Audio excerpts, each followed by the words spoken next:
warahmatullahi wabarakatuh. Perkenalkan, nama saya Rukaya dari X6C. Di sini saya akan membahas materi tentang siswap dan kemiskinan, di mana di sini saya mengambil satu artikel yang berjudul Strategi Pengelolaan Zakat dalam Pengentasan Kemiskinan. Yang pertama-tama yang harus kita ketahui yaitu dalam Islam pengentasan kemiskinan itu melalui zakat. Oleh karena itu, zakat seharusnya dikelola secara produktif dan proporsional, sehingga zakat dapat mengambil bagian dalam merealisasikan ide-ide untuk mensejahterakan masyarakat. Salah satu lembaga yang terbukti telah mampu mengelola zakat secara terpercaya, transparan, dan proporsional, yaitu Rumah Zakat Indonesia atau biasa disebut dengan RZI. Kemudian yang kedua yang harus kita ketahui yaitu dalam konteks menyikapi perkembangan kemiskinan di Indonesia selama tahun 1976 sampai 1996, jumlah penduduk miskin turun drastis dari 54 juta jiwa atau setara dengan 40% dari jumlah penduduk pada tahun 1976, turun menjadi 22 juta jiwa atau setara dengan 11,3% pada tahun 1996. Sejak adanya krisis ekonomi pada tahun 1998 meningkat menjadi 400%. Pada tahun 1997 dari 22 juta jiwa menjadi 80 juta jiwa pada tahun 2005.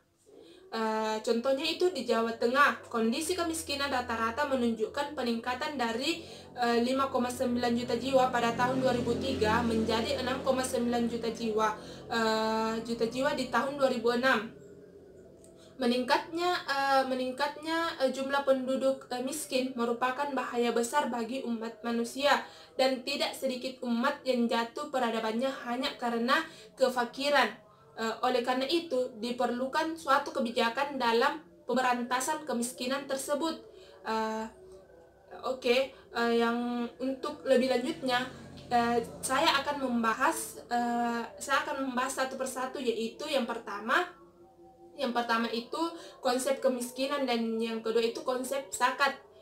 Di sini saya akan jelaskan pertama itu konsep kemiskinan, di mana menurut UNICEF kemiskinan sebagai ketidakmilikan hal-hal secara materi seperti kebutuhan minimal manusia termasuk kesehatan, pendidikan, dan jasa-jasa lainnya yang dapat menghindarkan manusia dari kemiskinan. Ravalion menyatakan dalam dekade 1970-an merumuskan garis kemiskinan untuk menentukan tingkat pendapatan minimum yang cukup untuk memenuhi kebutuhan fisik dasar setiap orang berupa kebutuhan makan, pakaian, serta perumahan, sehingga dapat menjamin kelangsungan hidupnya. Di sini kita harus ketahui kapan orang atau masyarakat dikatakan miskin atau tidak berkecukupan. Ketika adanya keterbelakangan, adanya ketertinggalan, kemudian adanya ketidaksempurnaan pasar, dan kurangnya modal menyebabkan rendahnya produktivitas. Kemudian rendahnya produktivitas mengakibatkan rendahnya pendapatan yang mereka terima, dan rendahnya pendapatan akan berimplikasi pada rendahnya tabungan atau investasi. Rendahnya investasi akan berakibat pada keterbelakangan dan seterusnya. Dan yang kedua itu zakat, di mana yang dapat kita ketahui itu di mana ditinjau dari segi bahasa, kata zakat merupakan kata dasar dari zakah yang berarti suci, berkah, tumbuh, dan terpuji. Kemudian sedangkan dari segi istilah fikih, zakat berarti sejumlah harta tertentu yang diwajibkan Allah diserahkan kepada orang yang membutuhkan atau yang berhak menerima zakat tersebut.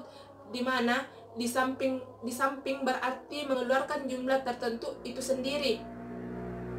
Kemudian dapat dari penjelasan tadi itu dapat kita simpulkan bahwa di mana zakat yaitu sejumlah harta yang diwajibkan oleh Allah diambil dari harta orang-orang tertentu. Orang-orang tertentu di sini dimaksudkan yaitu orang-orang yang sudah berkecukupan, orang-orang yang sudah berkecukupan atau orang yang sudah mampu menghidupi keluarganya. Kemudian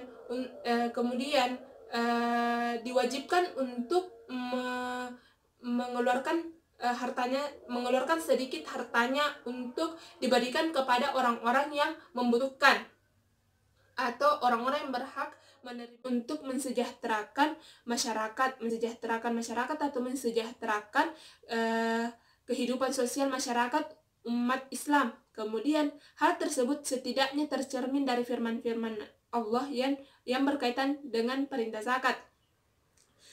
Selain itu, diperkuat pula dengan perintah Nabi Muhammad SAW kepada Mu'adz bin Jabal yang diperintahkan untuk mengambil dan mengumpulkan harta atau zakat dari orang-orang yang kemudian dikembalikan kepada fakir miskin atau yang membutuhkan dari kelompok-kelompok mereka. Kemudian di sini saya akan membahas secara singkat mengenai sejarah singkat Rumah Zakat Indonesia atau RZI. Pada tahun 1998, Abu Syauqi, salah satu tokoh dai muda Bandung, bersama beberapa rekan kelompok pengajian Majelis Taklim Ummul Qura, sepakat membentuk lembaga sosial pada bantuan kemanusiaan. Pada tanggal 2 Juli 1998 terbentuklah organisasi bernama Dompet Sosial Ummul Qura atau biasa disingkat dengan DSUQI. Kemudian tahun 2000 animo masyarakat terhadap perlunya organisasi kemanusiaan semakin meningkat. Masyarakat memandang penting misi sosial ini diteruskan bahkan untuk kiprah yang lebih luas. Dirintislah program beasiswa pendidikan yatim dan duafa, layanan kesehatan, rehabilitas masyarakat miskin, dan lain-lain. Dan pada tahun 2003 Dompet Sosial Ummul Qura ini berubah nama menjadi Rumah Zakat Indonesia Dompet Sosial Ummul Qura. Seiring dengan turunnya SK Menteri Agama Republik Indonesia nomor 157 pada tanggal 18 Maret tahun 2003 yang mensertifikasi organisasi ini sebagai lembaga amil zakat nasional. Pada bulan Mei, Rumah Zakat Indonesia Dompet Sosial Ummul Qura hadir di ibu kota Jawa Timur, Surabaya. Perolehan donasi tersebut meningkat menjadi 6,46 miliar. Dan apa saja sih faktor-faktor yang mempengaruhi responden menyalurkan dana ZIS pada Rumah Zakat Indonesia? 32,26% menunjukkan bahwa Rumah Zakat Indonesia dapat dipercaya, dan 29,03%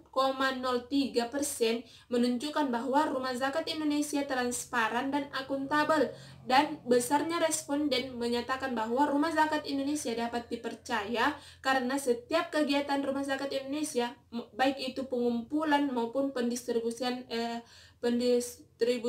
ZIS ini, selalu diinformasikan secara transparan dan akuntabel pada media, baik itu website maupun media informasi lainnya, dan setiap donatur atau muzaki dapat secara mudah mengontrol dana ZIS. Hal ini mengakibatkan responden percaya pada manajemen pengelolaan ZIS pada Rumah Zakat Indonesia. Dan yang harus kita ketahui itu dana ZIS itu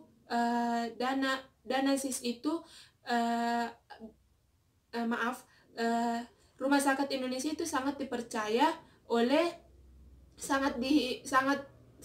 dipercaya oleh masyarakat karena ketransparannya tersebut.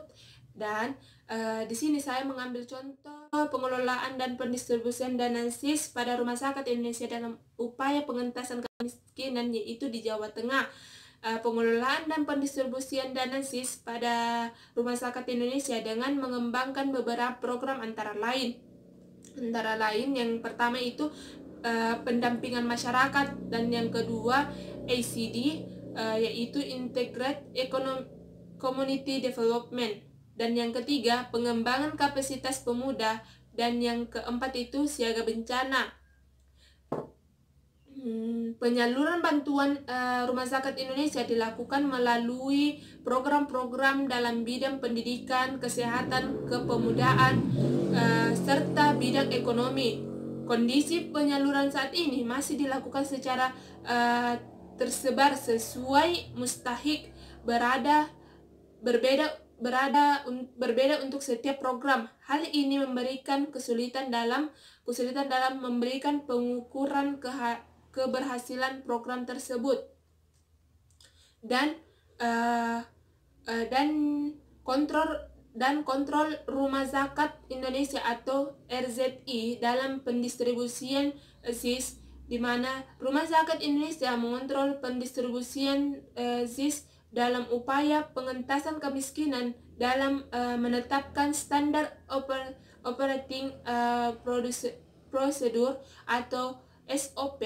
Selain itu, setiap program donatur akan menerima berbagai laporan sebagai bentuk transparansi dan akuntabilitas dalam pengelolaan dan pendistribusian dana SIS ini pada Rumah Sakit Indonesia untuk Integrated Community Development atau ACD.